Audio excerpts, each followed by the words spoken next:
Greetings, welcome to the Friday 13th YouTube channel. Today you're going to be watching an interview with Robb Weir from the band Tygers of Pan Tang. Now, Tygers of Pan Tang have just released a new album called Bloodlines on Meille Music. It's a fantastic album. Check it out if you already haven't. As we all know, Tygers of Pan Tang have released some classic albums back in the day. Wildcats, Spellbound, Crazy Nights, and The Cage. Also, they've done some fantastic albums of recent times. So I'd like to thank Rob for doing this interview. I'd also like to thank Meille Music for setting up this interview. You guys out there, please leave some comments. Please share this interview on social media. Thanks for watching, Metalheads. Be safe. More interviews coming very soon. Stay Metalhead. So, Rob, I'm going to say thank you for doing this interview. You're joining us for Friday 13th YouTube channel. This is the first interview for a YouTube channel. We have done interviews for the website. So it's an honor to have you on here. Thanks for joining me. Very much. So I'd just like to say, you may remember I'm a massive Tygers of Pan Tang fan. I met you guys when I was 12 years old at Hull City Hall, back on the Cage tour. Yeah. Yeah, and Titan was supporting you on that tour. I think that's the night we all got arrested. Yes. Really? How come? Yes. We were the night before we were playing in Bournemouth. Was it Hull? No, it wasn't Hull. It was Grimsby. Sorry, it was Grimsby. Right. When we were arrested on the Spellbound. Albeit no, 81. I think yes. Yeah. Right. We were all yes, that's a tale and a half. But there you go. We'll leave that one for another day. Yeah, it was at 83. I saw you on the Cage tour. Right. Yeah, right. yeah. My father actually took photos of you guys from the back of the concert hall. I think you mentioned when we met in Hull, you mentioned that you was writing a book and you were looking for some photos. We can't find them photos. My dad passed away 3 years ago, and the photos are somewhere in the Hull City Hall, or the negatives, or somebody's just throwing them in the bin. But did my dad get some cracking photos of you guys? Oh, what a shame! Yeah, do you know there are so few photographs from the Cage tour? It's such a shame. Yeah, it'd have been great for you. But did you actually ever publish that book? No, it's not finished yet. No, it's very we're very near. We're very near. Yes. Brilliant! Congratulations on the book. I'm up to about 75,000 words, and the average book is sort of 80,000 to 100,000. So, but yeah, by the time I kind of close it off, and we get some nice pictures in there, some nice black and whites and some color slides. Yeah, it should be pretty good.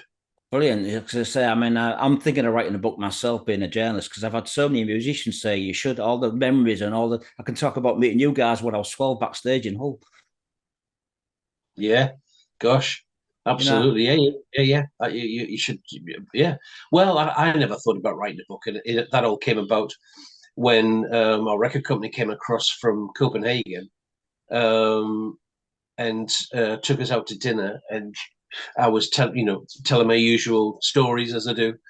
And Michael, the CEO, turned to me and he said, why don't you write a book?" And I said, "Oh, I've never, yeah, it's fine." And he says, "No, seriously." He says, "Write a book." And he says, I said, "Well, who would publish it?" He said, "I'll publish it."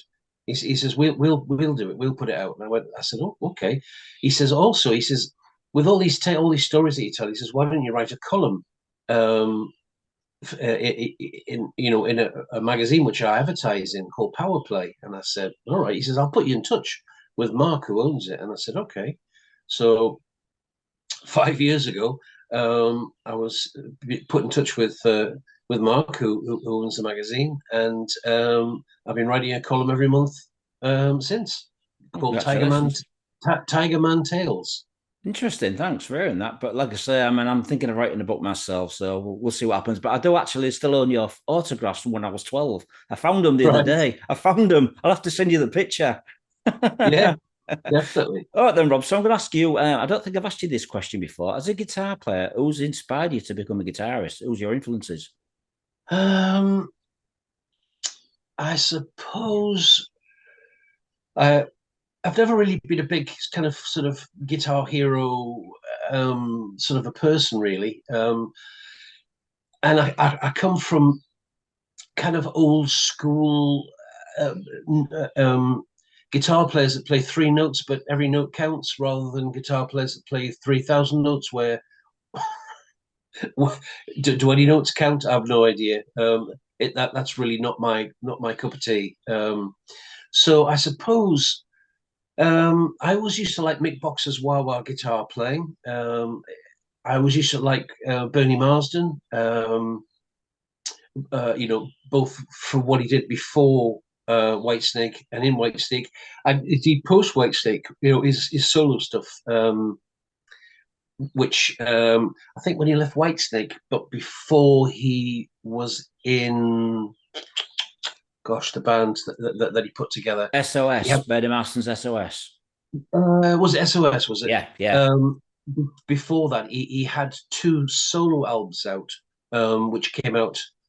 I don't know whether they came out here. They certainly came out in Japan, of which LPs, of course, we're talking about, not long before the land and the time of CDs. And I had both of those, and he had John Lord playing on them, and various guests, and they were just tremendous, absolutely tremendous music. Um, so yeah, Bernie's always had a lovely feel for the guitar. And I've always liked Glenn Tipton. I always thought his guitar solos in Judas Priest were just exactly what the song needed. He never whittled. He wasn't a whittler, which again is not my thing at all. But what he played when he did play fast, it was very tasteful. So probably those three guitar players. I'm guessing. When Eddie Van Halen came along, he was tremendous. And um, there's nothing really, there isn't really a style that Eddie didn't really cover, in Van Halen, from sort of the pop covers they did to, the heavier stuff, Unchained and all that kind of stuff. He was really, really good at what he did. And I was lucky enough to meet him. So, I think I think that's probably it. So yeah, it's none of the kind of modern day, shredding fast guitar players do it for me at all. No, I was going to say to you, did you actually play with Judas Priest and Van Halen? Did you ever do any touring with those guys? No, we didn't. And Van Halen, probably one of the tours that I really wanted to do was Van Halen.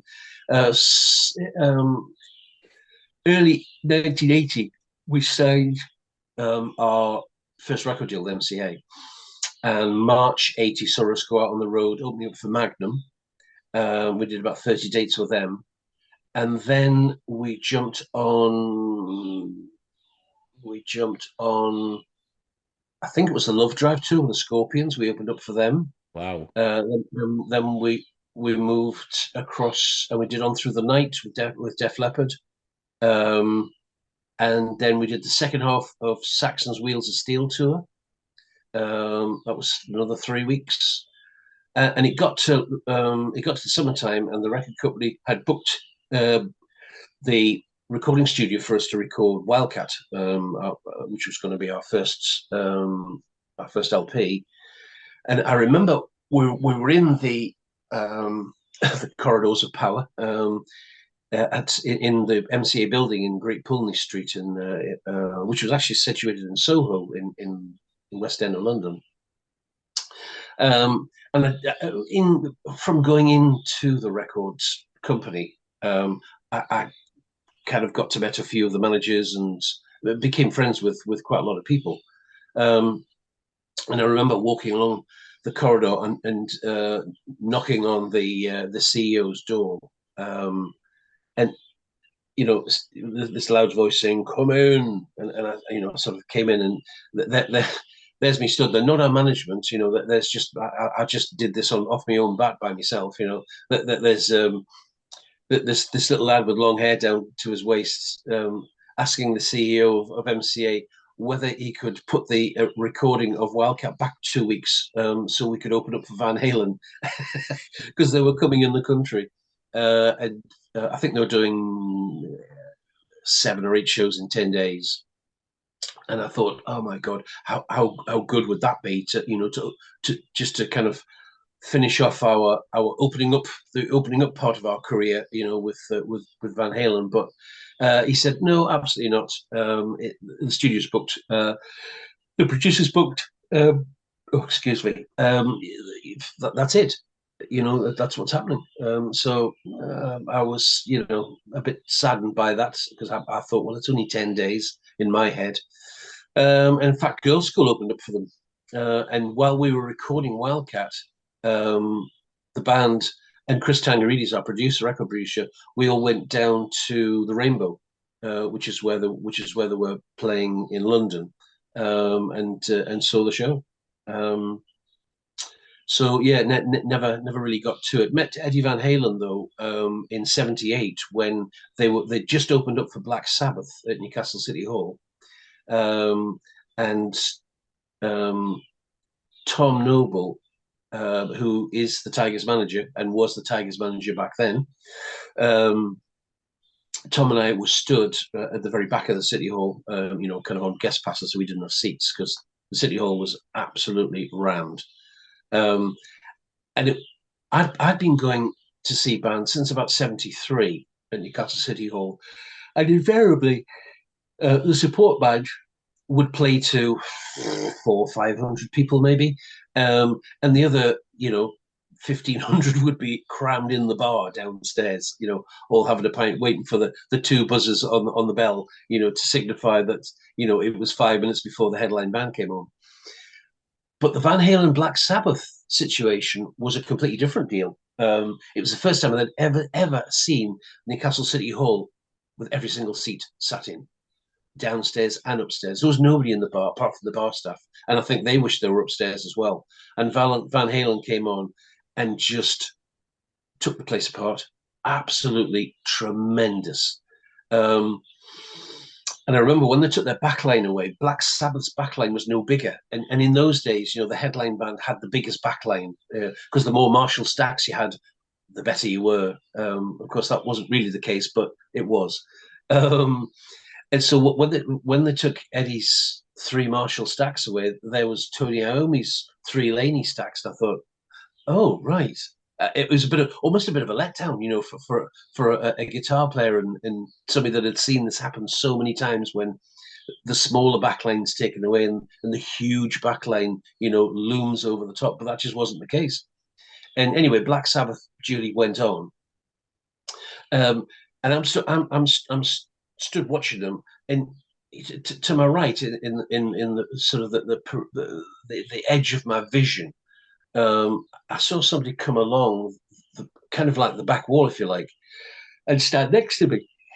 And I was, I kind of turned and I thought to myself, well, that's the guitar player, that must be Eddie Van Halen, the guitar player. And he said hi to me, and obviously I said hi back. He said they're very good, aren't they? And I said, not nearly as good as you. And he said, oh, do you really think so? And I said, absolutely. I said, obviously it's your first time in the country. What you should have said to him, Rob, was you should have said, yeah, you really got me there. Yeah. Well, yeah. I said, you're going to be absolutely huge, without a shadow of a doubt. And he said, oh, man, do you really think so? And I said, I'm telling you, you're going to be absolutely huge. And I said, unfortunately for Black Sabbath, they've got you on tour with them. And I said, you must be absolutely stealing their fans left, right, and centre. And he had a big cheesy grin on his face, and we shook hands, and off he went. And that was my meeting with Eddie Van Halen. All right, and so getting to the first 4 albums, I mean, they're all classics: Wildcat, Spellbound, Crazy Nights, and they've all been reissued, haven't they? With bonus tracks and remastered and all that lot. But what's your favorite album of the first 4? For me, it's Crazy Nights, and the reason why is because I was introduced to you guys by walking into W.H. Smith's with my mum as a kid, and I just picked up this album. Didn't even know the hell you were, looked at the cover and went, this is cool shit. Looked at the back and saw you on stage and went, Mum, can I have this out of my pocket money? And I bought the album. Thank you. Oh, well, yeah. Crazy Nights was a bit of a letdown for us because of the production. It shouldn't have been because Dennis Mackay, who produced it, had a great pedigree. He worked with everybody. He worked with Bowie, he worked with Priest, he worked with Pat Travers, he worked with Tommy Bolin, David Bowie, all sorts of people. And I thought we were onto a real winner, but he had two things on the go at the time. He was busy producing a Stanley Clarke album. So he did 2 weeks with us in the UK and then flew back to the States to finish off that, which left us recording a double-sided free 12-inch single, which was coupled with the Crazy Nights LP. So you you will have got the free 12-inch single in the sleeve. Yeah, I did. Yeah, Slip Away and Stormland, was it? Yeah. Stormland, that's Yeah. right, absolutely. So we recorded that at Rock City Studios on the Shepperton complex, where they'd just finished filming Gandhi, actually. And the year before, I think, or 2 years, but yeah, I think about the year before, I think the film part of the Star Wars, film. It might even have been the first one, the second one, 78. I don't know when Star Wars came out. Yeah, I can't think. Yeah. So yeah, so we recorded, and we recorded with a trainee sound engineer called Jules, a young girl who was just 18, and um, she got us the most amazing, did a great production, got us amazing, drum and guitar sounds. So unfortunately, the 12-inch single sounded way better than the actual album. Probably Spellbound. Spellbound or Wildcat, I don't know. Wildcat's very raw in it and savage with Jess Cox and It vocals. is. It is. Yeah, it is. It's a toss up between those two, I suppose. The Cage. The Cage, again, was great production, but not an awful lot of Tiger songwriting on there. The record company really wanted us to play other people's songs, and that's not what I signed up That for. was Love-Potion Number 9 was one of them. But that was released as a single because I've still got the single at home. I still own that. And Yeah, Rendezvous as well. I bought as a single to get you in the charts. It just playing other people's songs didn't do it for me. It really didn't. Wildcat charted at 13 or something. Spellbound charted at 18, and these are albums written. Wildcat, the majority of the music was written by me, and I wrote half of Spellbound, and Sykesy wrote the other half. So as far as I was concerned, we were proven songwriters with a track record, and these albums charted in the British, national charts. We're not talking about some rock charts. We're talking about in charts with, David Bowie and Michael Jackson and Gloria Gaynor and all these platinum selling artists. And here we are, a band from Tyneside. So yeah, it all started to go a bit pear shaped, after the Cage came out, really. Yeah, I mean, there's a song off Crazy Nights called "Running Out of Time." I always say to power metal bands, you should cover that because that as a power metal song would sound absolutely amazing. Yeah, that was one of John's riffs, and Cold Sweat's very similar to it. Right. I think he reborrowed it, and popped it into the Thin Lizzy camp. But yeah, I mean, both songs are tremendous. We do from time to time play running out of time. Oh wow. We do pull it out and give it a run out for a few months, and then but we're on to album number 13 now, and there's so much material that we can draw from, and set lengths are only an hour and 10, hour and 20, so there's only so much you can do, Yeah, exactly. and we always have a huge discussion as to what on earth do we drop. It's even if we just played one song off each album, you're still over an hour, and that's just one song. Yeah. So I mean, we're looking at. I mean, you've done, like I say, you've done some fantastic albums in the past, and you quit the band, then you came back together, and you've got like. Do you actually see anything of the old band members like Rocky or Brian or John or anyone? I'm in touch with them all. I talked to John Sykes. John Devlin is an actor in the West End of London. Yeah, he is. Yeah. so John and I occasionally communicate with each other, and with Brian, and I ring Rocky probably 3 or 4 times a year. He's now retired. When he left the band, he studied to become a music lawyer, Yeah, I heard that. Yeah. and was particularly successful at that. And he's now been there, done that, got the t-shirt, retired. So, have you ever thought of doing Tigers the musical? Well, there's a thing for the future. Yeah, so you got John on the theatre already. You guys come on and do a play about you guys. It'd be interesting. Well, maybe, yeah. So, I mean, you've done so many great albums. You've just released Bloodlines, which is a fantastic album, by the way. It's a lot heavier and darker than what you've done in the past. Do you agree? Um, is it? Oh, I don't know. You're one of the few people that said that. It's heavier. I just see it as Tigers music. Um, there's there's all sorts in there. There's something for everyone. I'm guessing. But it, it rocks. Yeah. And the production which Chu Madsen is, and I'm pronouncing his name wrong because I was taught how to pronounce it Is it when we were two playing with. Matson? Is it two Matson? No, it even has a different pronunciation than that. And he came to one of the shows. We were in Denmark, Sweden, and Norway the week before last and last week. And he came to one of the shows, and he actually came to our hotel on the afternoon, and I spent a lovely afternoon chatting to him. Do you know? I think we spent about 10 minutes talking about music, and then the rest was we were just like two old dears talking about all sorts of things, putting the world to rights, and cooking recipes, and all sorts of stuff. That old fellas maybe shouldn't talk about, but we did. He's a great um, producer. He's like Jacob Hansen, like the pretty much the two top Danish producers, aren't they? yes, absolutely. Have you worked with He's Jacob before? Have you ever tried approaching no, you, Jacob? Right. no, no, no, just chew.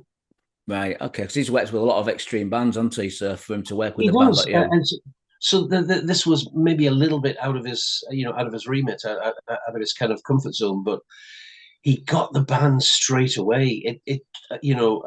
I didn't have to phone him and say, "Can you do this? Can you do this?" He just he did. Um, he did a bit of production on it, and he changed a few things around. Um, but really, his engineering was just out of this world. He's got everything sounding absolutely huge, Yeah. which is exactly what we wanted. Right. And so, I mean, you've got like two new members. You've got Hugh on bass guitar because Gavin left. Are you still friends with Gavin? You still speak to him? Yeah, yeah, still, yeah. He came to the Newcastle show last year. Oh, okay. And you got Mickey. He started to do his own solo stuff, didn't he? And you replaced him by the new guitarist, which is Francisco. You're quite Italian influence. That you got quite a few Italian musicians in your band. I've noticed. It's added like a bit of a flavour to the band, hasn't it? Francesco Maris, yes, absolutely awesome guitar player. Can play circles and circles around me, but a very talented musician as well. And again, he we we audition guitar players from all over the world. And Francesco, just there was just something about him. He just had that little bit extra gold dust. And he at the time he was living in Germany, near Dusseldorf. But um, his his partner Francesca um, was working for a German firm, and because of COVID, they didn't renew her contract. So they're both originally from Sardinia, and because of the job situation, they had to relocate.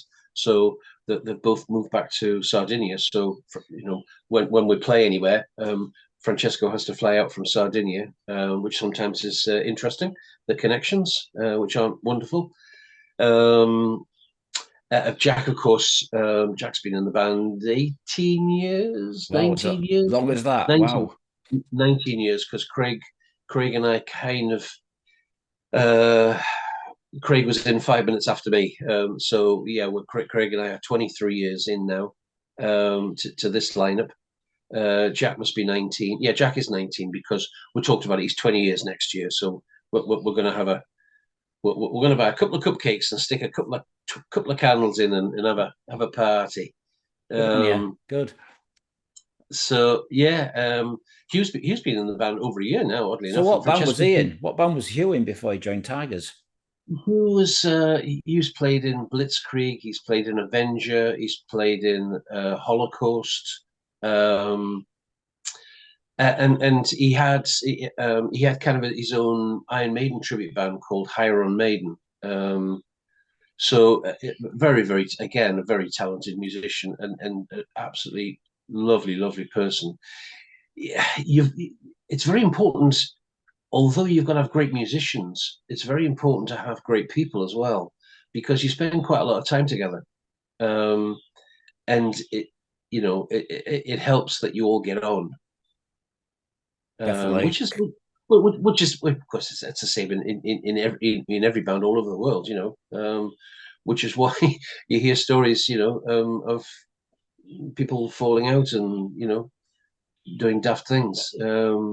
Because maybe it hasn't quite worked with the members and stuff, but you know.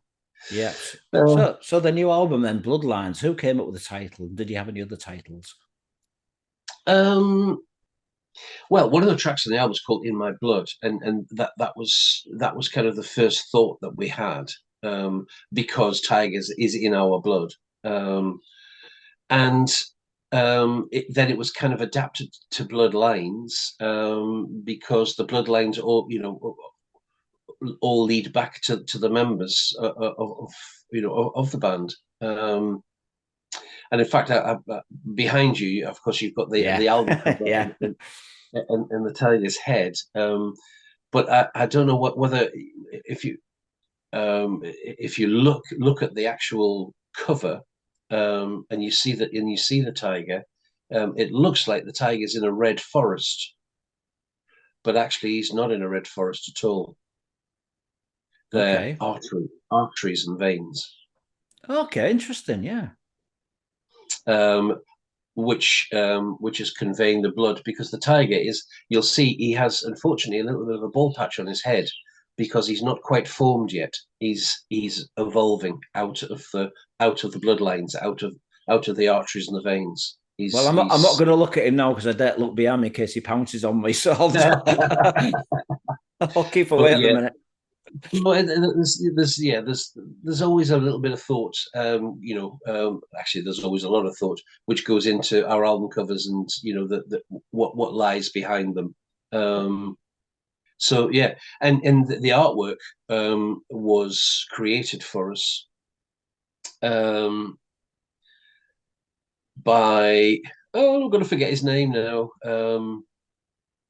Andy Pilkington. Who's he's done a lot of people's album covers, but he came up with this, and we were just absolutely blown away by it. And when he came up with that, we asked him if he would do all the artwork for the booklets and for the LP, and he's actually produced the artwork for our backdrop, which is, of course, it replicates the album cover, but because it's so big, it had to be created in a slightly different way, because our backdrop isn't obviously the same size as a CD. Our Yeah. backdrop is 6 meters by 3 meters. I mean, it's good that you've kept the Tigers of Pan Tang logo, the original, and not changed it. Most bands do, but I respect you for keeping that because Tigers of Pan No, Tang fans want to see that. it's a great logo. When we first saw that, back in 1980, that was the one. It was just wow. We haven't seen anything like that before. And it's had a couple of little minor facelifts, but it's the same lettering. Yeah, it's quite quite us. So the album, how long did it take to record it, and what's your favourite songs? Um, don't really have a favorite song. I have to say, it's one of those albums where if I said to you, Jason, on tomorrow night, Friday night, come round to my house, let's have a couple of beers, and I'll play the new Tygers album. And when you came round and I put it on, and you say to me, "Oh, what's the standout track? What's the best track?" I'd have to say to you, "We'll have to play it from beginning to end because I really can't. I really can't. You know, tell you what's. They're all of equal, amazing quality. I have to say that they really are. There's certainly no tracks that you could call fillers, and indeed, the press have gone wild over it. Did you And see they've my review by any chance? Did you get a chance I to see? did, yes, I did. Thank you very much. Okay, you're Yes, welcome. uh, yeah, it's charted, not in rock charts. It's charted in national charts. Denmark, it went in at 14, I think, with Taylor Swift above us. Wow. Sweden, it was in at 12, I think. Um, Germany, it was the German top 100. I think it went in at 83 on the day of release, which apparently I've been told is quite fantastic. So I've said, okay, yeah.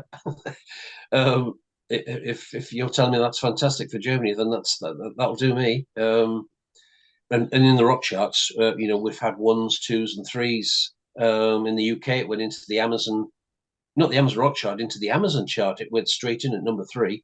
Wow. Um, so yeah, it's doing really, really well. And just a massive thank you to all the people that have taken the time and trouble to buy it, stream it, like it, love it, cuddle it, want it. So yeah, it's done really, really well. I So have to say. how long did it take to record the album then, Rob? We recorded it all in our own studios, um, and sent all our recordings to our producer. All this, all we produced things called stems, and they would say all across. Oh dear, that's all this yawning's coming from. Sent I'm not across boring you, to. am I? I'm not boring you. No, I don't think I'm boring myself. It's because I've got a drink in my hand. Um, we sent them across to Chew, and he just, when he received stuff, he just kind of put the jigsaw puzzle together, really, which is I'm still in amazement of how clever, that is when you get 50 odd tracks, and you've only really heard the demo, and you've kind of got to make the song. You know how the song goes, of course, but you've got Yeah. to put all the stems in the right places, as it were. So you've got to put all the pieces of the puzzle in the right place, obviously, to achieve the end result. And what a job he did. So yeah, time wise, it probably. You see, there was no pressure on us. It wasn't like the record company booking us 3 weeks in a recording studio, which of course I've done on numerous occasions. But I don't think that's the best way to get the best performance out of people and the way forward now to record an album. I just sat with a fellow called Dave Hills, who owns Trillions Venue, which of course Great you'll have venue, yeah. Yeah. been there with Anvil. Well, Dave owns that. He also owns a fantastic studio called Swamp Freak Studio. Um, and he's a guitar player. And I just sat with him, just him and me, recording my guitar tracks. Um, and to be honest with you, we spent more time laughing, and talking about, old times, in bands and people we knew. And but we got the job done. And I'm really, really proud of my personal performance, and the guitar solos that I play, because Francesco is such a distance above me, um, in what's the word I want? Um, Musical? well, yeah, musical ability, really, and he's just a phenomenal player. But I think our two styles marry up quite nicely together. And he listens to what I've played, and he kind of complements it. So it's not just a bluesy guitar solo from me and a million mile an hour guitar solo from him, which you think, oh well, they're completely different in the one song. It all kind of marries together very nicely. So it all worked really really well. I'm just trying to think from start to end, maybe about 3 months. We didn't really we weren't really recording against the clock. We knew we had to have it finished by at the end of a certain month, and that's kind of what we worked towards, really. And when it was all finished, it was then sent to Chew, who kind of mixed it within. I don't know. He had mixes back to us within a few days, and then we'd probably wrap the whole thing up and finalized it within. I don't know, within a month. But again, the clock wasn't ticking. He was doing other things and coming back and saying that here's the next mix, and we're going, great, can't fault that. Yeah, there's nothing to say about that one. Press the keep button, and that's that. So it just all worked really well. And I think moving forward, we probably will record the next album in the same way. So, Rob, was just going to say to you, you've just recently done some dates in Europe. Are you doing any shows in the UK? And do you think Hull might be in there as well? Yeah, we are doing shows in the UK. I'm sorry, I'm just having some cashew nuts. Okay. A large bottle of Peroni. Enjoy. Thank you. Yeah, so in 2 days' time, we headline a festival called Breaking Bands in Bromsgrove, just south of Birmingham. The next British shows, everything's abroad until August. In fact, August the 3rd, we play The Patriot in Crumlin in Wales. And then the next night we play the Drunken Monkey Festival near Worcester, which we're looking forward to. Then there's some more European stuff. And then we're back. I think it's the week leading up to Winter Storm, which is the end of November. So we'll be out in the UK that week. Shows are being booked as we speak. And Hull is certainly being looked at. I do know that. Oh, great. So, I mean, why haven't you played Bloodstock? Have you ever been approached for that? Not as far as I know, no. It's weird that, because like you're a cult classic band, instead of having all the modern bands, they need to educate. Because when Bloodstock first started, you had Saxon on, Glenn Hughes, all them bands, and now it's more extreme. They need to educate the younger generation where you guys came from. Well, that certainly would be nice. Anybody out there that's connected with Bloodstock, get in touch with our agent, and we'll talk about it. That's absolutely. We've got some fantastic festivals coming up. We're playing. I'll tell you what we're playing in the UK. I think it's July. Made of Stone, which is the old Rambling Man Fair.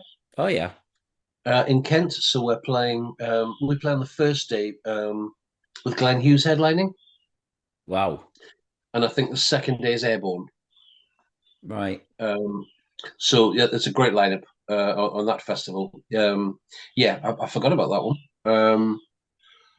We'll play a great festival in Sweden called Time to Rock, and there's all sorts on there, from Michael Schenker to Saxon, Heat, all sorts of people playing, and of course our good selves. June, I think. When is it in June? Is it middle of June? We're out playing we fly out to Murcia in southern Spain to play Rock Imperium with Kiss and Deep Purple in Europe, and indeed Halloween. Wow, excellent. Have fun, my friend. So, do you think you're gonna be doing a live DVD? Do you think it's time that have you spoke to the record company about this? Oddly enough, yes. Not a live DVD, because I don't think people don't have DVD players anymore. I've got one. Yeah, I don't think the market's there because it's streamed on YouTube and all that kind of stuff. But certainly a live album is definitely on the cards. Right then. So just before we go, what do you think of Tag's creator's version of Gangland? Um, Have you spoke to Meille? Have you met him and discussed this? yeah. We played with them at Bang Your Head. Yes, yeah. I met the two original guys, and yeah, we sat down and had a drink and had a chat. Um, and yeah, it was. They really loved the band, and they really loved that track.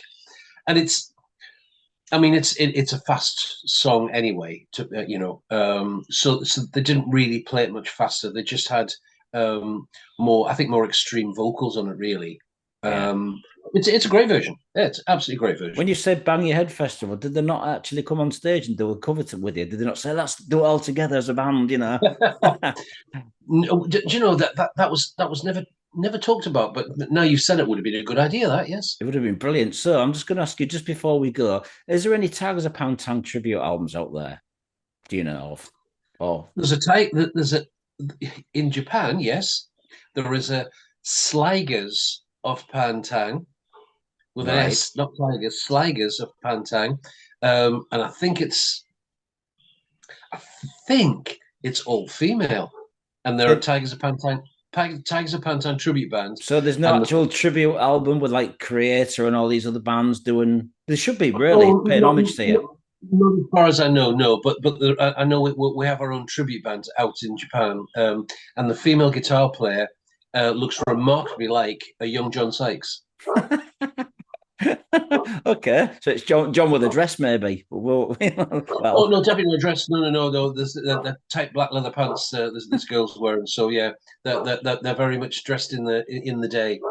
right then, They're all Rob. right actually. I've watched some of their videos. They're okay. I'm It's gonna have to, bizarre watching somebody play your songs. I'm gonna have to watch him on YouTube. But Rob, I'd like to thank you for doing this interview. I've been a fan, as you know, since I've been a little kid, like 10 years old. So, do you have anything to say to the people watching this on YouTube? Oh gosh, yeah, absolutely. Thank you so much for for taking the time and trouble to tune in um, and listen to this old fool warble on. That's me, rather not you. Sorry, you can hear my dog barking. I don't know whether that's too loud. He won't shut up. Oh, let me just shut the window so it doesn't spoil the recording. Um, Music venues. I tell you, this is a little thing which I say to people when we come on and do the encore. Every show we play, we've had over the past few years quite a disaster within the music industry, and a lot of people have lost their jobs. A lot of venues have closed. Um, our politicians told seasoned musicians of 25 years that they weren't going to support them, and they had to go and retrain in other professions, which I thought was ridiculous and very cruel. Um, we need to keep the venues that we have running and open.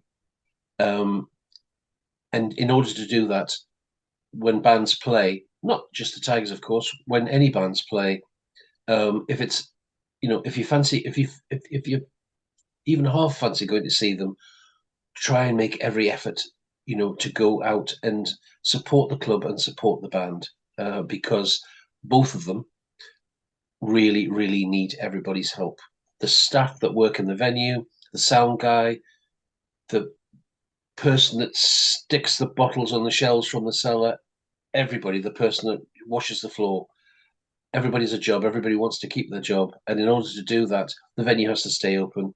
So please keep supporting your local venues as you do, because I certainly, when we play, we play to pretty full houses. And I always thank people, because working these days, there's a lot of bands out there touring, or there certainly can be, and I always thank people for choosing to come and see us because, of course, they could have seen anybody, and it's just without without wonderful people, that looking at your channel and this on YouTube. Um, the band wouldn't, any band, wouldn't move forward and wouldn't be anywhere. Which is why it particularly, I have to say, it particularly grates on me when these huge famous bands, offer these daft packages of God's amount of money to come and meet them for 20 minutes. And I just think that is so, so wrong. It's because of the fans that these bands have got, into where they are. So why rip the fans even further? Why not do it for free? Why not just, say the first 200 people that, email this email address, you'll be invited in for a half an hour. You can meet us. We'll do a few songs for you, as a big thank you. Not the first 200 people come in and we'll play some songs for you. Oh, and it'll cost you £2,000 each. It's just wrong on every level. These bands should be absolutely ashamed of themselves doing it. It is just wrong on every level. Yes, have fans, but do it for free.